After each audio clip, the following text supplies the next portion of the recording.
Now, as mentioned, we are sneaking in a classic Cronulla Chronicle into this episode. It's the fantastic 70s round with Manly in 2005. Why don't you take us back through memory lane, Williams? Oh, have you got the slides there? Would you like me to try and find? Oh, I, here we I go. could We are I could bring the firing them slides up. up. I Yeah. don't know if you got Thank it in you. there, Williams, but we actually we did wear a retro jersey in that round as well. So. We did, and that was back when. So this is a bit of a segue. So I'll just cover this first. That was back when we didn't wear that jersey very often at all. It soon afterwards became our regular jersey. But in this period here, it was the first time we'd worn it in a long time. So for those playing at home that haven't seen this before, normally we have a separate spin-off show that I run where we look at a classic game involving the team. We're playing this weekend from the 2025 season, usually at the venue where we're playing them at. So if we're playing Manly away, we'll cover that. A bit of a rule breaker. So I was going to cover this game a few weeks ago when we played Manly in Perth. So these two gentlemen, so Franco and Kelly, were there. And this is one, I know Kelly for sure, and I'm sure Franco would also agree, one of their most favourite Sharks matches of all time. So had to delay things. I covered a game from, I think, 2020 at Gosford. And here we are. So we're playing against the Seagulls at Brookvale this weekend, but this one game was from Shark Park back in 2005, 20th anniversary this year, and most of you who are older than 20 years old maybe older than 25 will remember this game well. On the retro jersey, we'd worn it once prior in 2002. Do you remember who we played against then? We wore this one during our run of wins at Shark Park, and we'd only worn it then, and then we wore it again on this occasion. A Dragons game? No, it was actually Souths. We played Souths on a Saturday night. It was a bit of a nondescript game. Souths were horrible. We were expected to win by 50. We were down 6-0 at halftime and came back and won 22 points to 6. So great jersey, though. Sold out immediately. I remember trying to get a jersey back then and couldn't get one at Sharks League Club or Rebel Miranda. Everyone back on the old forums then was saying, bring it back. And then lo and behold, I wasn't sure if it was the NRL. I think it was the NRL or Fox Sports, one of the two. They had a 70s round in round 24 of 2005. All the teams were wearing retro jerseys, us included. And so we wore that. And then this jersey you're talking about, Kelly, we would then play in the semi-finals against the Dragons, or quarterfinals, a few weeks later. And then it soon became a regular jersey from 2006 onwards. So rolling on into this one, we'll give it thanks, Franco. So 2005, that was a bit of a strange season. We'll go one more step further and have a look at a bit of form. So we'll have a look at the form, then we'll show the teams, then we'll go through the talking points. So Sharks versus Manly. It was a bit of a playoff. Whoever won this one would secure a spot in the finals, whilst the other team would have to obviously continue winning to make it. 2005 was an interesting year in that we started the season on fire. We beat Penrith, who they won the comp in 03. They made the prelim final in 04. While we were terrible in 03 and 04, we beat them round one. A few weeks later, we lost to Manly in round two. That was the Hopewadi send-off on Keith Galloway incident. We got pumped there against a 12-man Manly. I think you may have been there, Kelly. We won't mention that. I was at that game, and I sat next to a Manly supporter behind the goalpost, and he goes, "Oh, it wasn't that high." And I was like, "No, check the replay because Galloway's about 7 foot and Hopper isn't." And Hopper was coming, basically smacking down 7 foot Galloway from above. Was how high that Hopewadi had jumped, and he's in the middle of the field as well as a winger. It just made no sense. But anyway, he was sent off, but we still couldn't win that one. Then we played the reigning premiers, the Bulldogs, at home. And we'd signed a whole stack of players, including Luke Vell, Adam Dykes was back from Parramatta, Paul Mellor was back from England, and it had a bit of a useful and experienced vibe, which we know and love, having looked at the 2016 team. So 05 was a pretty fun year, right up until a certain moment in about the 82nd minute of State of Origin 1, 2005, Suncorp Stadium. New South Wales had just come back from a massive score behind, came back to send it to Golden Point, and number 7, B. Kamali, tried a cut-out pass down the left that was intercepted by Matt Bowen, got absolutely crucified by the entire rugby league media, including Coach Phil Gould and all the rest, and then the wheels fell off our season, and that left us 8th. So going into this, the 5 matches previous, we lost to the Roosters, who were coming off 3 grand finals in a row. They were going to miss the finals that year. They were lowly. We lost them 14 points to 8. at home, as we've lost the visuals there. We pumped Melbourne. Melbourne weren't that great at that period of time. We beat them 40 points to 16 at home. That was helped by David Kidwell's sin bin for, I think, a punch back when you could punch and kind of get away with it. There was the 46-6 loss at home, which you would have seen the replay of Benji Marshall stepping half our team twice on the way to that one. We lost 20 points to 10 to the Dragons at Cogra, but we did beat the Knights 30 points to 26. Kelly, I know you probably know the answer to this. It was a golden point one. Franco, do you remember? You worked at the club. Do you remember who scored the winning try in that game? I don't, mate. No, I was probably pouring your beer. Actually, you absolutely were. I may or may not have been 18, but anyway, I may have grown a moustache at the time. But Kelly, do you remember who that was coming down the I know Western exactly who touchline? it was.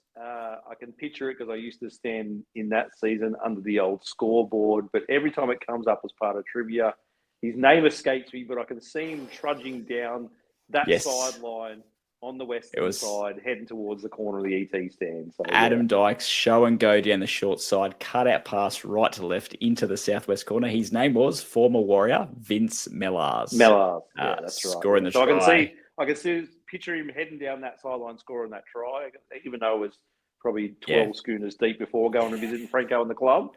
But I can still picture that one. Yeah. Great win against a pretty good Newcastle Knights side that were not favoured to beat us, but they hung around. They eventually won the wooden spoon, the poor Knights, after it was Joey Johns injury affected and the like. But Johns played in that one. We had Nathan Merritt playing for us as well. So it was an interesting era, but we won that 130 points to 26. While looking at the Manly side, they were, I suppose, on their way to, spoiler alert, eventually making the finals for the first time in a long time, and then would obviously go on to win the grand finals in 2008 and 2011 with kind of the core of some of the players in this team, but they'd lost to the Knights 22-14. They'd beaten the Broncos 21-20, lost to the Cowboys in the tight one, had a bye and lost, that should be red there, lost to the Dragons. That's a green text there. So spelling error there from me. But anyway, so that was the form. Neither team was setting the world on fire coming into it, but it was, I suppose, a big build-up given it was the 2 p.m. Sunday games, not the prime time 4 p.m. Channel 9 game, but a lot of, I suppose, attention around it given the spoils for the winner. So looking at the sides, we'll go to the next slide, and a bit of a trip down memory lane for us. So having a look at the Sharks, you've got Peachy at the back in his final year for the club. Travesty this, his second and last home game. David Simmons, Luke Cavell were the wingers. The centres were Bo Scott and Paul Mellor. The halves, Nigel Funga moving into 5'8", replacing injured and unfortunately regularly injured Adam Dykes, with Brett Kamali, the captain and halfback. The front row of Jason Stevens, Kevin Kingston, one of my favourite players of all time, bizarrely. He's so good and he shows it in this game. And Danny Nutley, also the other prop. Back row of Paul Gallen, Phil Bailey, playing further infield than he had in previous seasons, just hogging the ball at centre. And Matt Hilda locking the scrum, with a bench of, this is a killer bench, Hutch Mayava, Clifford Marnua, Philip Luluai, and the live wire Michael Sullivan before he departed to the UK to deal with his gambling problems, the coach Stuart Raper.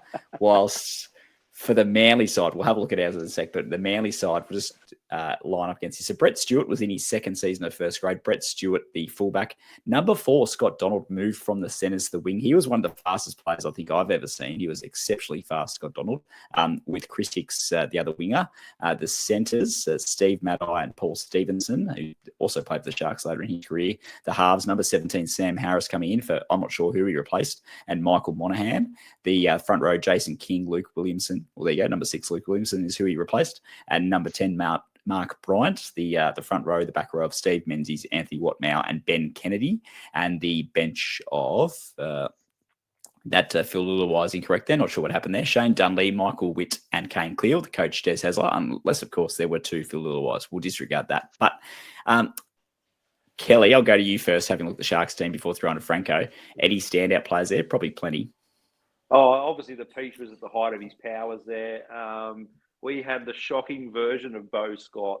If anyone remembers Bo Scott in 2005, before he became a representative player or a premiership winner for St George Illawarra, he was actually a Shark, a Dragon, a Shark, and back to the Dragons again before up to the Knights. But he was, if you can think of the absolute shockers in your teams, if anyone can think of one for your corresponding club or for the Sharks, think of a poor man's Our favourite centre, number 4, Ben Pomeroy. So his hands were shocking. He couldn't do much in attack or defence. We obviously had a slower in Luke Cavell, who was my favourite. Vunganar at 6 was a bit different. Kevin Kingston's still one of my favourites, and the local kid at Waltzing, Matt Hilda. But you're right, the bench was massive. So, it was good times. It was a mixed bag, but it was good times in 2005. Kylie Luluai was number 14. So it was a Luluai. My spelling error there, Kylie Luluai. Franco, any standouts there for yourself? Yeah, look, as you said, there's a bunch of great players there and good memories from a whole bunch of them. I never had the Bo Scott hate, to be honest. He had some bad hands, but I thought he had potential. Turned out he did, just wasn't with us. I was a little bit sad to see him go, but you know what? We didn't need to hang on to him. But yeah, he didn't get that same hate from me. Michael Sullivan, as you mentioned at Livewire, geez, it was sad to see him go. He could have done pretty good stuff with us if he stuck around, I feel. And then the other one, which I'm sure will be a talking point a bit later on, is Nigel Vunganar in the halves. So I'll keep my powder dry for that. And if anyone doesn't remember back these days or didn't see these days, Sullivan was very similar to Dan Atkinson. He's very much a live wire, could play halves, could play 9, could come off the bench. Good-looking rooster, just unfortunate off-field issues. Yeah, sorry, I probably said too much there, but anyway, he would depart to England at the end of this season. Notable omissions, so Greg Bird was out, I believe, with injury, and also was Adam Dykes. You're right there, Franco, that we couldn't hold on to Bo Scott because it was during that era we just had a plethora of quality second rowers, and we have been blessed over our, I suppose, look at our last 20 years or so, we're even further with the amount of quality and representative level second rowers we've had. Bo Scott was developing at that point in time. He had feet for hands at times, but he scores a double in this one, spoiler alert, as we roll forward to the actual match notes itself. So I'll whip through this pretty quickly because go have a look on YouTube or the NRL website. Both of them have it, the full match replay. No condensed highlights, so sit down, treat yourself, watch the full 80 minutes. It's worth it. As you may have or may not have heard, we almost scored 70 points and against Manly, and I think we were slight outsiders, to be honest with you, and we absolutely pumped them. So pretty even early on, set for set, end to end. A few opportunities early. Both teams had attacking chance in the red zone, didn't convert. And then Noddy, with a nice little show and go, just at the northern end, gives us a nice 6-0 lead. Shortly after that, though, the floodgates opened. So Matt Hilda, that previous picture I had on the previous page there, had, so as we scroll back quickly, shows the Hilda and Stevens tries. The one below, so that's Kevin Kingston there. Noddy put a little kick through, pretty nondescript. Kingston came flying through and managed to keep it in the field of play, only just, and that beat the fullback in Brett Stewart and allowed Hilda to dot down. So it was before, wasn't quite the Gaznia, was it Inglis to Gaznia kind of centenary test kind of theatrics, but it was pretty impressive, and the commentators were loving that. While the next set, Jason Stevens, Noddy turned it back inside and beat Ben Kennedy 1-on-1 to score under the post for his first and only meat pie of that year, and also the last, the settler that's the Noddy inside ball into a settler on tackle 3 at the northern end and a try. So Jason Stevens would obviously retire shortly after that at the end of 2005. We then had Bo Scott scoring, which was a nice little, again, after points, line break straight up the middle, Noddy running on the 4th.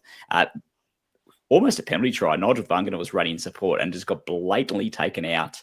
They played advantage. Noddy threw a massive cutout pass right to left to Bo Scott, who waltzed in untouched, and the Sharks had 24-0. And it went from a pretty even opening to 24-0. And as I put their floodgates, they'd already opened.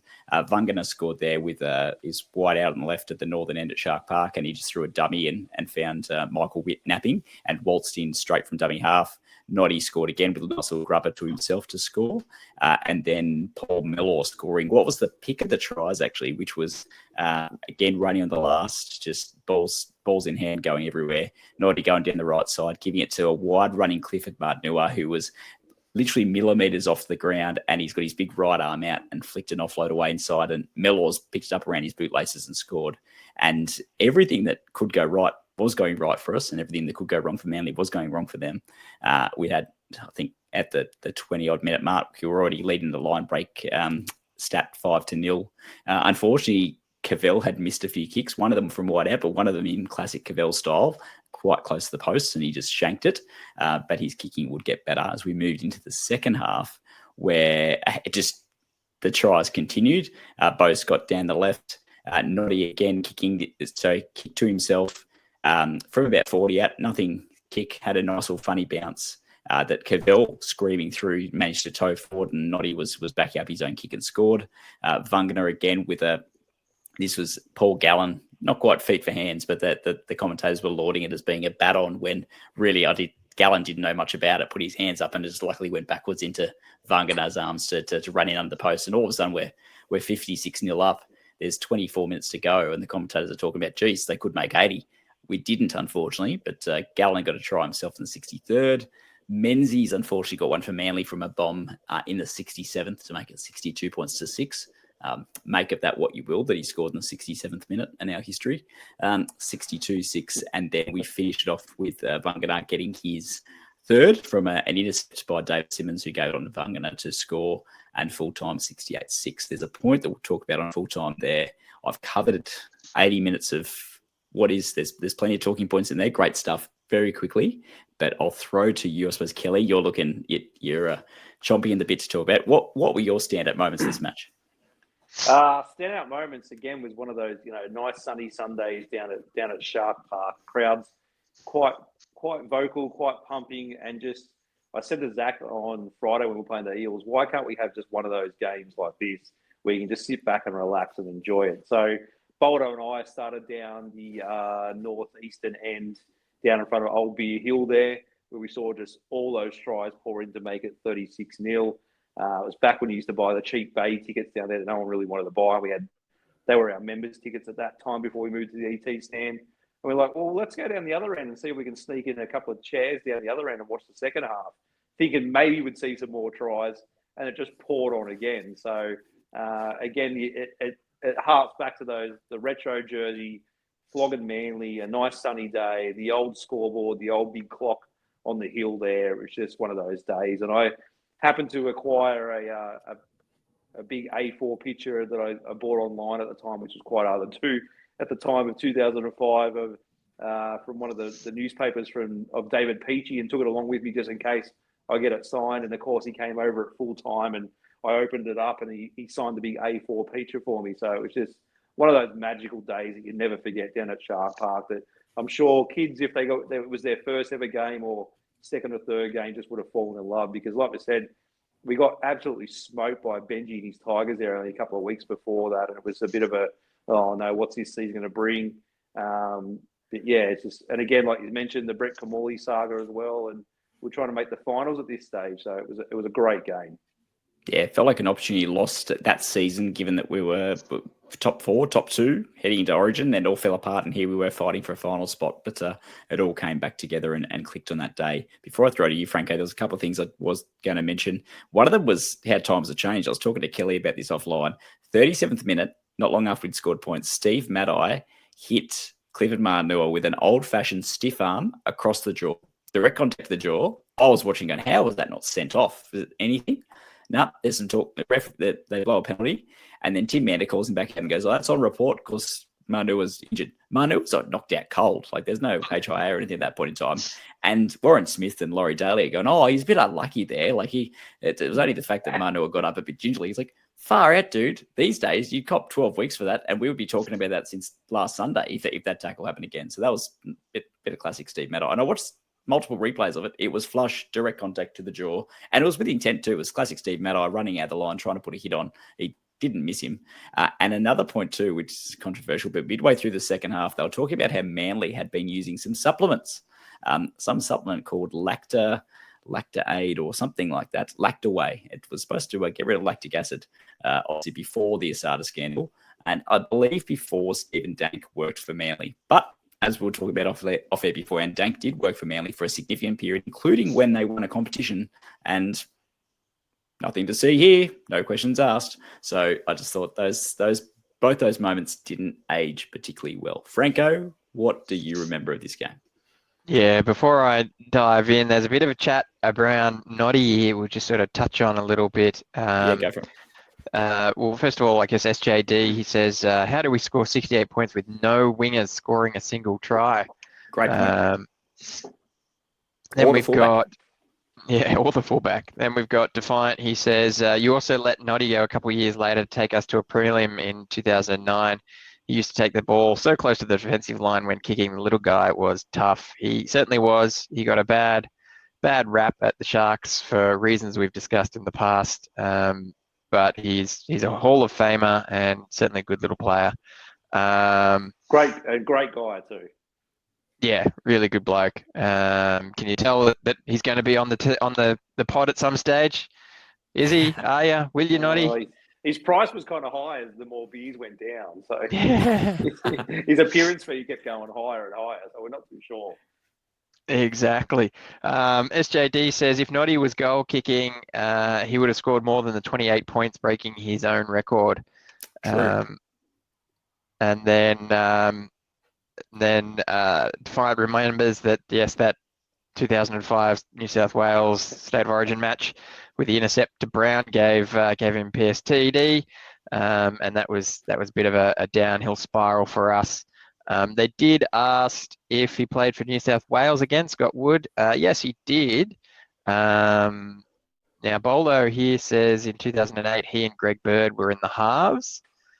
I'm not Correct. sure. Yeah, and then he did it That's again true. in 09 with Trent Barrett from memory. So That's right. Yeah, he did play Origin again. Yeah. And he did definitely. It was I think a dead rubber game 3. He led New South Wales to a win as well. I think it was the 09 dead rubber. The big factor in that 2005 series though was Joey Johns was out injured at the time, so that's why Kamali got the start. We were winning that game. It was back and forth. Obviously went to extra time, but then Joey was back for game 2, and I went to that one and put an absolute masterclass in Sydney where we were setting up tries for Minicello and just tore Queensland apart, and then obviously won game 3. So New South Wales went to game 3 and smashed them up there. It was more of a fact that Kamali throwing the intercept and Joey come back from injury that it was just one of those things. It did get a lot of attention. I remember Phil Gould did. He talked about vested interests and conflict of interest and the like. Was this the New South Wales coach and also writing his regular Sunday Sun Herald, Sydney Morning Herald article, and basically just chewed out Kamali as not being a big game player. I remember at the time because I think Craig Fitzgibbon of all players was the goal kicker. He's off on the bench or injured or something. We scored at a crucial moment. It was going to be Fitzy or one other player. I can't remember who was the goal kicker. Neither of them were available. So Noddy's there going, who's third string kicker, where Gus was saying, well, Noddy should have just taken the ball and kicked. And Noddy said in an interview afterwards that I genuinely wasn't sure. The coach, no one had directed who the third string kicker was. So therefore the question needed to be asked before, if he grabbed the ball, took it and then missed it, it would have been then smashed for not following the game plan, right? So can't win. And then that flowed on into the intercept and that was that. Also, I guess that was sort of what poisoned the Ricky Kamali relationship and led to what Defiant mentioned earlier there, us letting him go in 2008, or the end of 2008, when Ricky became coach at the Sharks. So, yeah. Here's one for you, Williams, as a stats man. Someone asks, was this the highest score in the NRL era? Not quite. Of an individual team, I know for sure that the Melbourne Storm beat the St George Illawarra Dragons in the famed 1999 grand final rematch, 70 points to 10. And I think 70 has also been met by a few other teams. It's our highest score, but not of a team in the NRL era, that's for sure. Didn't the Eels score 70 in a game, Williams? Oh, well, we're not talking about that one either, but that's a side point. That wasn't an NRL era, was it? Surely not. Speaking of blocking that from my memory, looking at Baldo's question about wasn't 2008, game 3 of 2007. We played with Bird and Kamali in the halves, and that's where, they won. Kamali also played 2009 and also 2010, and had a win in game 3 of 2009 as well, a loss in game 1 of 2010. He would have been at the Dogs by then. For both of those, unfortunately, leaving us at the end of 08. And moving on, there was the next talking point, I suppose, which we'll go into our post-match talking points. There was an incident that occurred late in the game. So we turned the ball over about a minute to go and the crowd groaned and we thought, we missed our opportunity to get 70. Then Manly had the ball. They turned over about 40 out from our line. We had a scrum a minute to go. You could hear it was the strongest sounding Sharks chant all game at this point in time. The crowd is into it. Here we go. Get one more try. Let's get 70 on 70s week. Going forward, Peachy makes a line break. He does a chip and chase and he's held back. It's not a penalty try. Should have been a sin bin probably. But anyway, they blew a penalty. Tim Mander brings it back. It's 35 out around the scrum line. And there's talk of taking the 2. I was, okay, Baldo, I'll give you that. I was saying take the effing 2.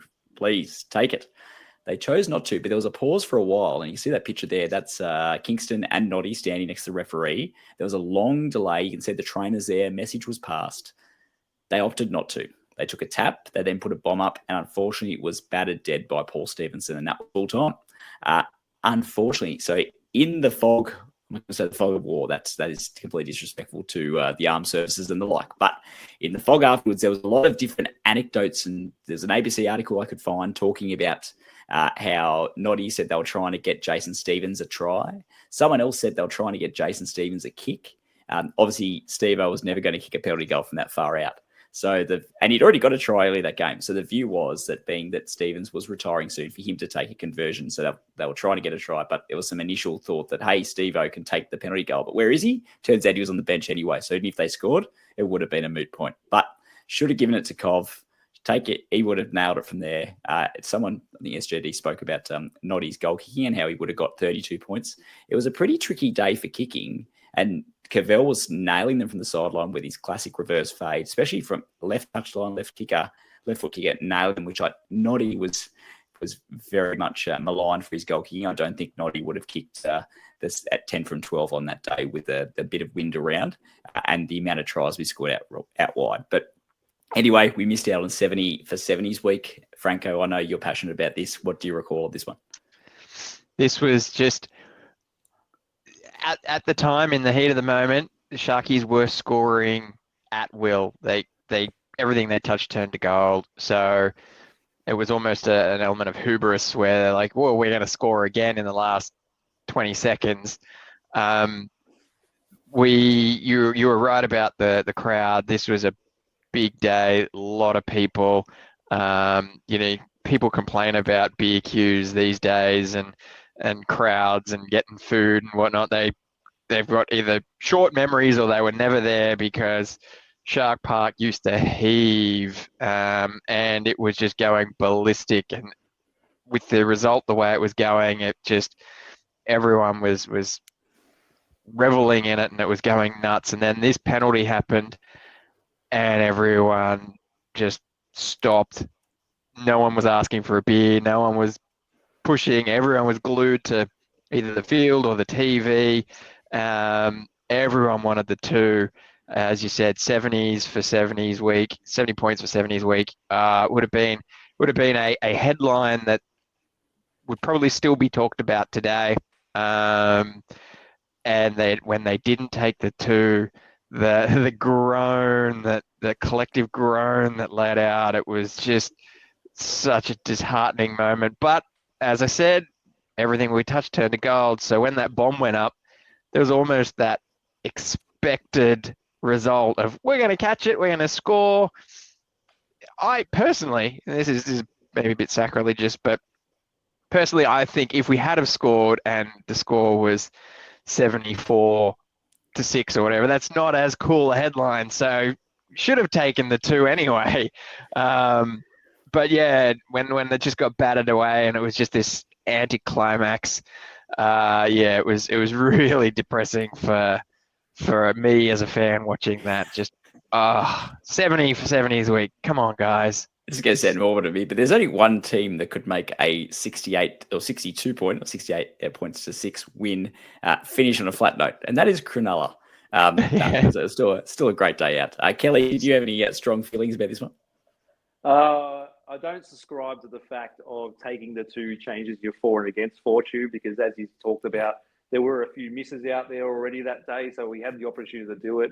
I do subscribe to the fact that the game's over. You might as well whittle down the clock and take the 2. But yeah, I understand the crowd was baying for it and they wanted 70. It would have been a cool mark.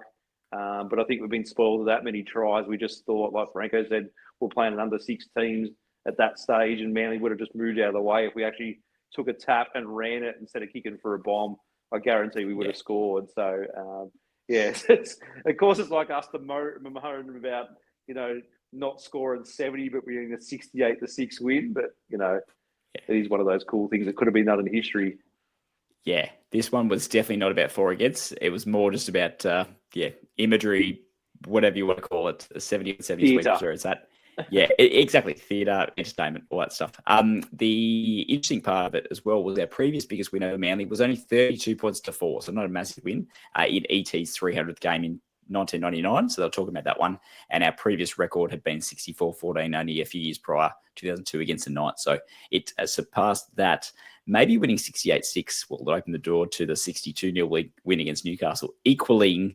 So we got equal records, which is a bit interesting, having 2 games tied. There's not a clear winner, which opened the door for what I called the SH1Test piece of memorabilia that I've ever seen in a merch shop that I then received as a wedding gift from David Bolderman. So thank you, Boldo, which was of the Knights game, 62-0 win, equal highest win there. So not even a record, equal win. So it opened the door for that. So if we and they're still available for sale in case anyone missed out. Thanks, Boldo. Thanks, Sharks Club. We love you, but equal win anyway. And it was getting a lot of I suppose, banter and hate on social media. It was before we'd won a comp and going, well, yeah, you guys are celebrating winning and get just smashing a wooden spoon team. Good on you guys. Clearly you haven't done anything.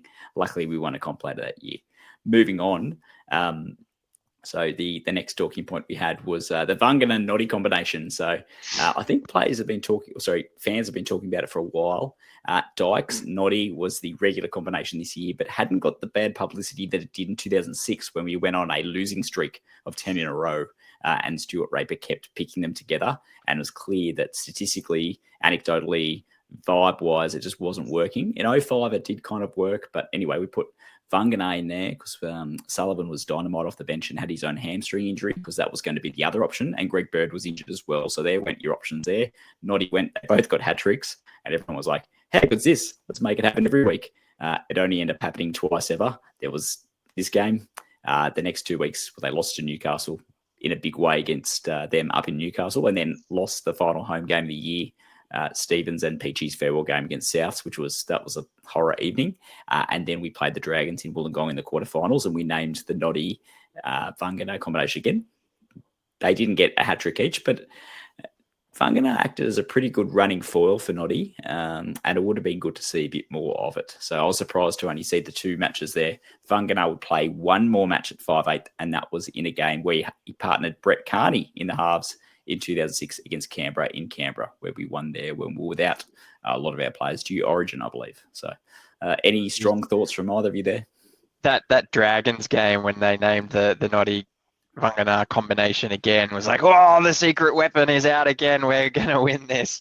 When that was named, it was such a shot in the arm. It was so exciting. It's like, because Vangana was another one of those players that was a little bit maligned at the Sharks. He came here on, at the time, big money, this try-scoring freak from the Dogs, and basically sat out there catching a cold, doing not much at all for quite a while.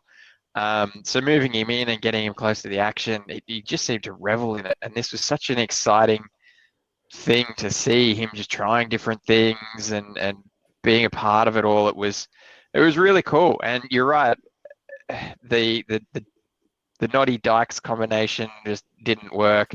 I would have liked to have seen more of this. Who knows where it could have developed. But yeah, no, it was just a pleasure, and it became legendary, as I said. Like when that Dragons game came up and they were named, oh boy, everyone just put your money on the Sharks. We've got this, and obviously results prove otherwise. But we gave it a fair shake. For long portions of that game, we were up 8-0 by 8 points early in the second half. I think it was 12-4, and I think it was a Trent Barrett 40-20. And I still reckon a blatantly forward pass from, I think it was Michael Ennis, actually, to set up a Dragons try there that got them the ascendancy back against us. But we gave a good showing of ourselves there against who were the premiership favourites at the time, who utterly choked against the eventual premiers, the Tigers, in the prelim final. Kelly, any closing comments on Vangana Noddy? Vangana Noddy, I was going to say on the Dragons game, me and Boldo went down at Wynn Stadium in that semi-final. So fond memories of that night down there. But like Franco said, he was a superstar at the Warriors, even more of a superstar at the Dogs, and was the salary cap squeeze from the Dogs. If our Dogs fans are still here, if they remember from those kind of years of 2003, 2004, he got squeezed out of there and come to Cronulla. Played all over the place, fullback to wing, to centre, to 5'8". A few highlights, but nothing to what we expected out of Nigel Vangana. But, he was playing at the superstar Dogs team at the time. So the combination wasn't great. We used to make jokes of, Vangana would stand 50 metres behind the defensive line when he was playing fullback and go, walk back further, and sort of yell things out from the ET stand. So, it was... Kamali's such a ball-dominant player. It's hard for him to share that kind of love with anyone else playing six. So he was probably a good combo because he wasn't expecting the ball. It was more to get Vangana more ball close to the action. But, Yeah, I believe his only hat-trick for us, that one. And you're right, he's due to Phil Bailey. Thanks, Boldo and Scott Wood and others talking about him in the comments. He didn't get much clean ball, unfortunately. He'd only played 3 matches at NRL level, the ones that I spoke about before, at 5'8". He played quite a few times for New Zealand, though, well over 10 times there at 5'8". And then also, as Kelly spoke about pre-recording here, played fullback for New Zealand, had an absolute shocker in the Anzac Test in 2004, followed up with a Golden Point winning try at Parramatta Stadium, his first try for us, best part of the length of the field in that game there. Moving on, Manly record. So we have a horror record against Manly, but during that period there, we were on a winning streak at Shark Park against Manly that went back to 1986 was the last time we'd lost to Manly then. So we lost to Manly in 1986, 32-4 at home, and then we beat them a number of times. Obviously, we didn't play them every year, but that's 2, 4, 6, 8, 10 matches in a row that we beat them before eventually losing to them in 2007. And then they went on a winning streak at Shark Park themselves. So hopefully, not to say that omens are much of a thing, but we've been that way with Brookvale. Hopefully we continue our winning run. I'm not saying streak, but record of recent good form at Brookvale. But anyway, that was that. We had a pretty good record against Manly, and that was spoken about pre-match in this one. Moving on to the next point. The 2005 team was a bit of a fun side, I thought, that promised a lot at the start of the year. It was a surprise. I don't think any of us were expecting to be top 4. And then suddenly here we were beating the Panthers and the Bulldogs and some big heavy hitters there. And then we started to fall away. I don't think it was wholly and solely Noddy's fault. It definitely wasn't that. I think we lacked depth in key positions, unfortunately. We had a few key injuries, and that's what saw us start to come unstuck. But it was fun while it lasted. Peach was obviously Peach, great, silky smooth in this game, just lacking that pace. And unfortunately, they were moving him on for the great David Simmons experiment, which we are still dirty about. But the 05 team was pretty fun while it lasted. Anyone got any particular memories of this one or this year? Sorry. Well, you in your one of the first slides, mate, when you went through the history of, or the form going into this match, you highlighted that Tigers game that we lost with the Benji step. My understanding was that was the birth of the CSSC from that game, and then that sort of spurred on some fans to build up a fan base that would follow the Sharks and try and get a louder atmosphere than the opposition team. 05 was a pretty good season. As I said, worked at the club at this time. Each game was just full of people. It was always very popular to get down to the game and watch this one. And we had this weird scenario in 05 where we were very often the Channel 9 Sunday game. I couldn't tell you another season where that was the case, but at this stage there was Sunday Arvo with Sharks, and we were kind of everyone's second favourite team for a little while there. it was really quite surreal, but awesome fun. I think it's still a record for largest average home crowd for our average home crowd that season was 16,553, which is huge. This one was actually one of the lower attended ones. It was only 14,500 at this one. But I remember the first game against Penrith that year was 20-odd thousand there. We were bringing them in. I was going to mention before, you had that band at the southern end where the southern stand is now. There was a big screen there, then they replaced it with band, and they were playing live music during the game, which a lot of people watching the TV or even opposition fans like, gee, they're annoying, but they were good. They got a good atmosphere there. We were playing well. We were winning well at home. Apart from that horror Tigers game, we had a pretty good home record. So, Kelly, any particular memories for you from that year? Oh, I love 2005. It was one of me and Boldo went to a lot of games. Like Franco said, it was the birth of the CDFC off the back of the Benji step around. So obviously at that game, we talked about Kamali and Origin, and I went to the second game with Joey Johns. Game 3, we won, but I had to listen to the radio because my daughter was born that year, so she's nearly 20, so I'm showing my age in 2005.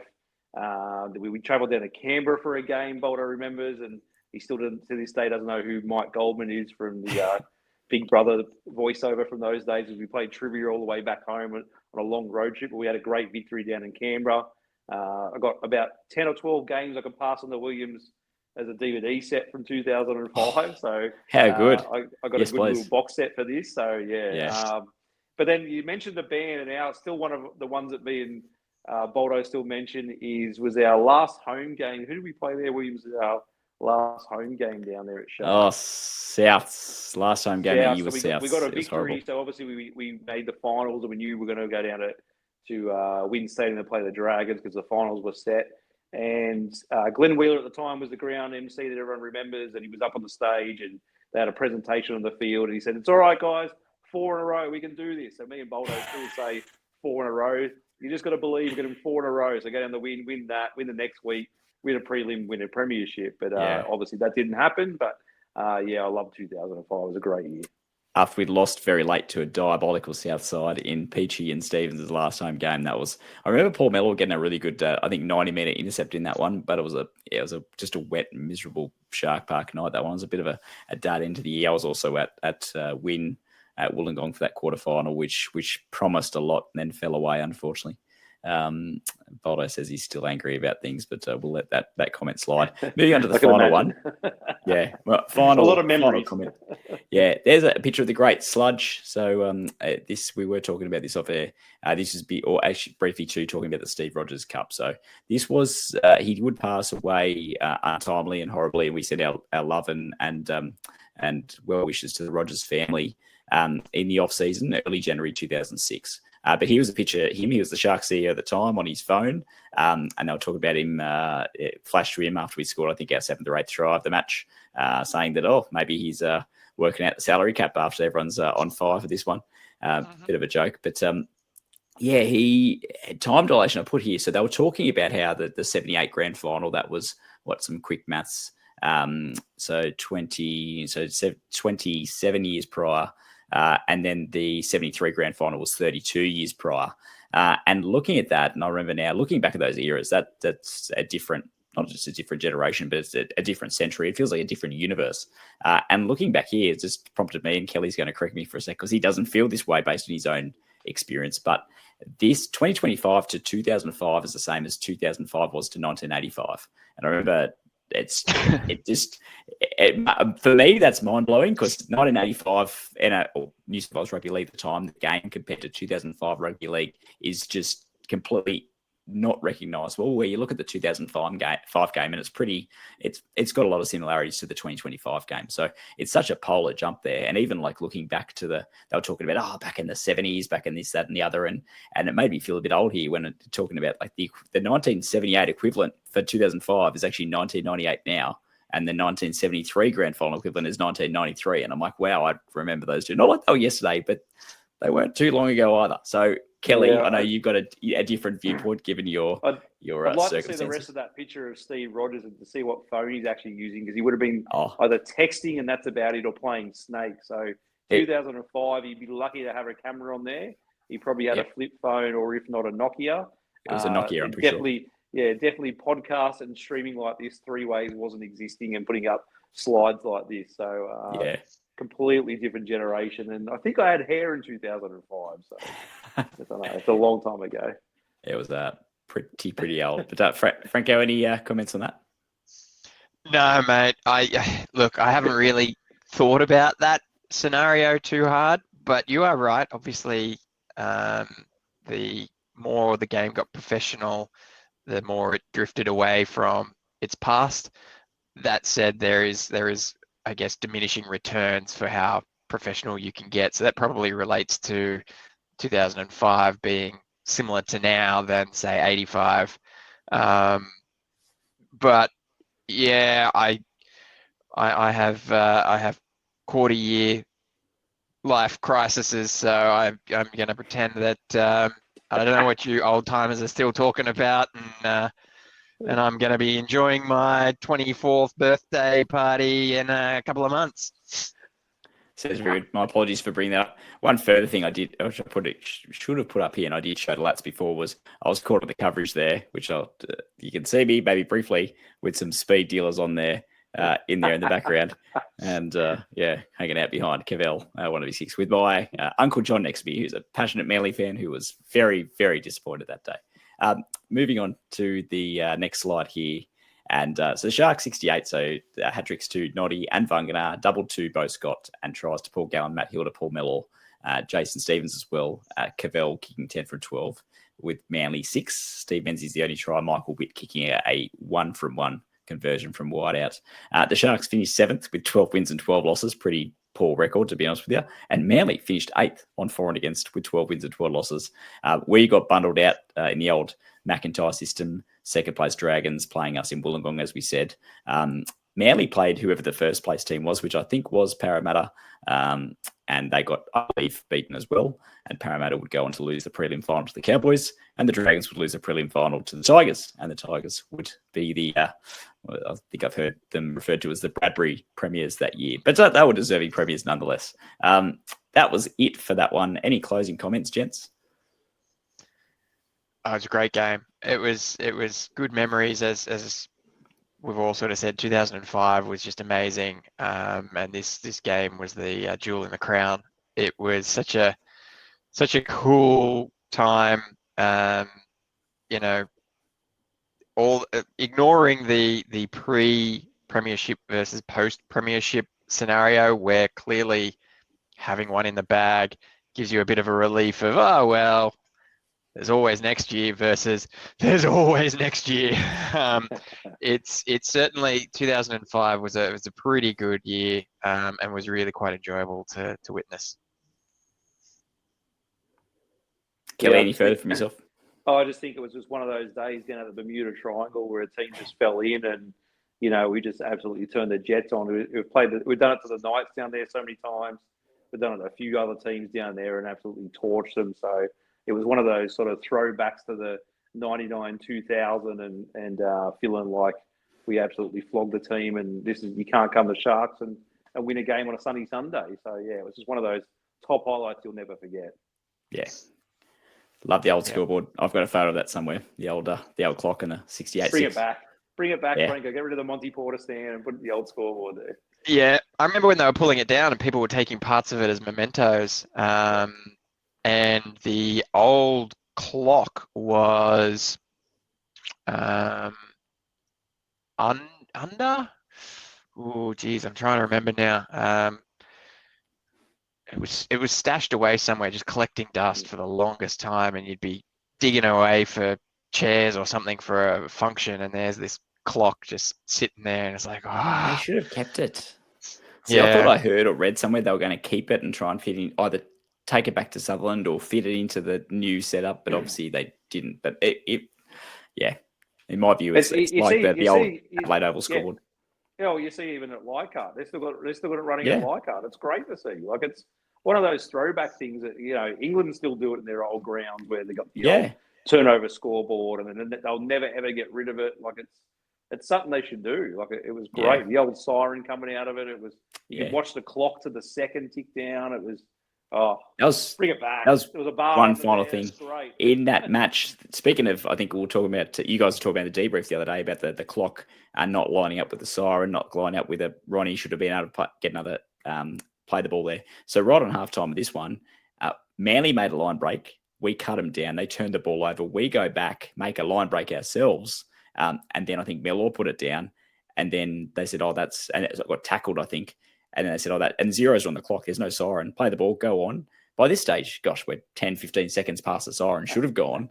We lose the ball, turnover. Scott Donald streaks away. And we're like, oh, my goodness. Then Peachy cuts him down.